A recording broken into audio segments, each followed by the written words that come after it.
Good evening to all my friends. Facebook live में सबको नमस्ते। I just wanted to tell you कि कल हमारा गरिया है और मैं सबको गरिया के गरिया पूजा के टाइम मैं सबको बोलता हूँ कि अपने परिवार में खुशहाली बांटिए, एक दूसरे से मत लड़िए। इलेक्शन खत्म हो चुका है और शांति का वातावरण रखिए।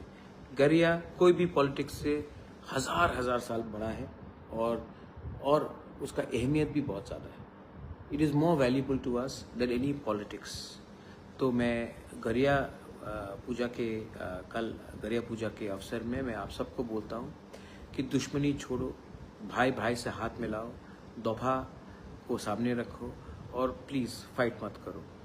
ये सब चीज़ से किसी का फ़ायदा नहीं होता है। ये सब चीज़ से हम सब का नुकसान होता है। आज मैंने अभी इलेक्शन ख़त्म हो चुका है, 17 तारीख को रिज़ल्ट था।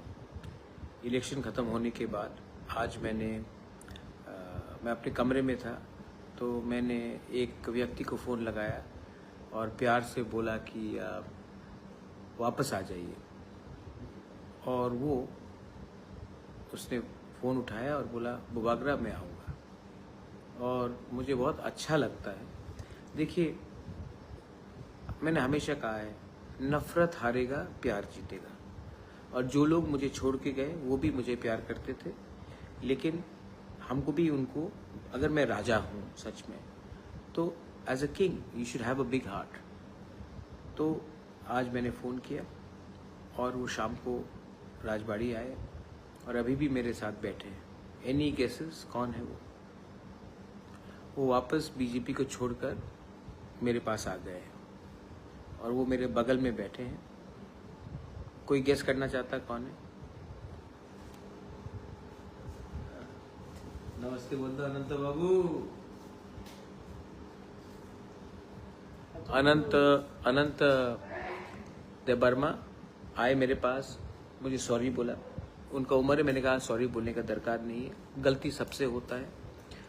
इनको किसने खेला मुझे मालूम है, किसने पैसा ऑफर किया और किसने धोखा दिया मैं जानता हूँ, लेकिन है तो अपना तीपरा सा। तो मैंने सब चीज़ को मत रोइए, तो डोंट बी इमोशनल, दुखी हो रहा है।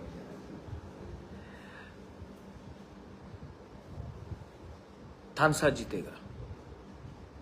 हमको और आगे काम करना है, बदला नहीं लेना है, सबको एक करना है और अपने नेक्स्ट जनरेशन को जिताने के लिए एक संग होकर फाइट करना है, बस। सो वेलकम बैक अनंत बाबू।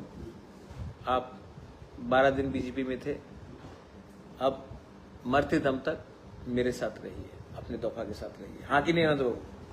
हाँ, क्या बोला कुछ बोलना है? नहीं, वो तो पहले से रहना, अभी भी नहीं। God bless you, love you all. और कल अगेन मैं आप सबको अपील करता हूँ, वायलेंस बंद कीजिए, कुछ नहीं होगा। सब लोगों को घर जाने दीजिए। जो लोग अभी भी बाहर है, अपने गांव से बाहर है, उनको गांव वापस जाने दीजिए। उनको गरिया में पार्टिसिपेट करने दीजिए। ये ठीक नहीं है। ईश्वर के घर में हम सब एक हैं। उनको अपने गांव में जाने दीजिए और गरिया में पार्टिसिपेट करना दीजिए और उनके ऊपर कुछ मारपीट या गाली गलौज मत कीजिए, ठीक है?